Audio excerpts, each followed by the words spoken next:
भारत में अमीर लोग बहुत बनते हैं, लेकिन महान लोग बहुत कम। और उन्हीं गिने चुने नामों में से एक है रतन टाटा।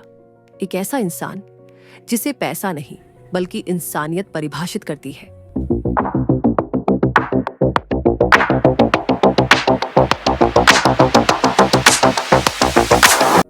रतन नवल टाटा एक समृद्ध पारसी परिवार में जन्मे थे, लेकिन उनका बचपन आसान नहीं था। सिर्फ 10 साल की उम्र में उनके माता पिता अलग हो गए और बचपन में ही अकेलेपन की एक गहरी छाया उनके साथ जुड़ गई। वह कहते हैं, दर्द ने मुझे अहंकार नहीं, एक उद्देश्य दिया।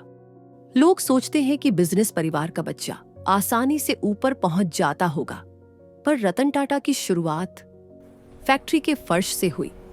भारी मशीनें, जलते हुए स्टील की गर्मी, धुएं से भरी हवा। वह मजदूरों के साथ खड़े रहते थे, अपने हाथ तक जला लेते थे, लेकिन हिम्मत कभी नहीं हारी। कई लोग उन्हें हल्के में लेते थे, यह तो बस परिवार का लड़का है, पर उन्होंने जवाब बहस से नहीं, मेहनत से दिया। 1991 में रतन टाटा टाटा ग्रुप के चेयरमैन बने और उसी वक्त पूरे ग्रुप के अंदर उनके खिलाफ एक चुपचाप विरोध शुरू हो गया। पुराने नेता मानते थे कि वह अनुभवहीन है, उन्हें कम आंका गया, बार बार संदेह किया गया, लेकिन वह शांत रहे, धैर्य से काम लिया और धीरे धीरे उन्होंने पूरे टाटा साम्राज्य को बदलकर रख दिया। उनका पहला बड़ा कदम था टाटा इंडिका, भारत की पहली देसी कार। जब सभी ने कहा यह कार चल नहीं पाएगी, तब उन्होंने भरोसे से कहा, हम भारतीय बेहतरीन चीजें बना सकते हैं। फिर आया इतिहास का सबसे साहसी फैसला, टेटली का अधिग्रहण। पहली बार किसी भारतीय कंपनी ने एक ब्रिटिश ब्रांड को खरीदा। पूरी दुनिया हैरान रह गई। यह सिर्फ व्यापार नहीं था, यह भारत की जीत थी। उन्होंने टाटा स्टील, टाटा मोटर्स सभी को नई जान दी।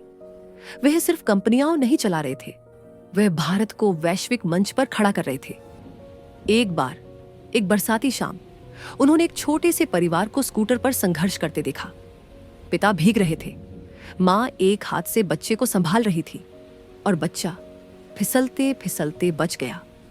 उस एक दृश्य ने उनका दिल हिला दिया और उन्होंने तय किया, मैं आम आदमी के लिए सुरक्षित कार बनाऊंगा, मुनाफे के लिए नहीं, लोगों के लिए।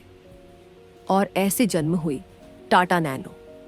जब दुनिया के अरबपति अपनी अपनी शान और शौकत दिखाने में लगे रहते हैं, रतन टाटा एक साधारण से कमरे में सरल जीवन जीते हैं। उन्होंने अपने लाभ का 66% दान में दे दिया। कैंसर अस्पताल हो, छात्र हो, सैनिक हो, स्टार्टअप्स हो या जख्मी जानवर, वह सबके लिए दिल खोलकर खड़े रहे। रतन टाटा हमें एक ही बात सिखाते हैं, सफलता धन नहीं होती, सफलता होती है लोगों के लिए कुछ करने में। वह सिर्फ एक उद्योगपति नहीं, भारत की इंसानियत के सबसे बड़े नायक हैं। रतन टाटा एक लेजेंड।